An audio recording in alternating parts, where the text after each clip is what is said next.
बगिया ना सोहे राजा कोयल बिना बगिया ना सोहे राजा गजरा के अखिया ना सोहे बिना गजरा के अखिया ना सोहे सिंदूर बिना मंगिया ना सोहे राजा सिंदूर बिना मंगिया ना सोहे राजा कोयल बिना बगिया ना सोहे राजा कोयल बिना बगिया ना सोहे राजा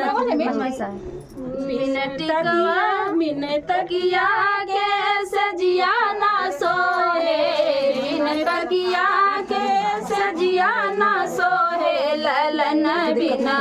गोदिया ना सोहे राजा ललन बिना गोदिया ना सोहे राजा कोयल बिना बगिया ना सोहे राजा कोयल बिना बगिया ना सोहे राजा।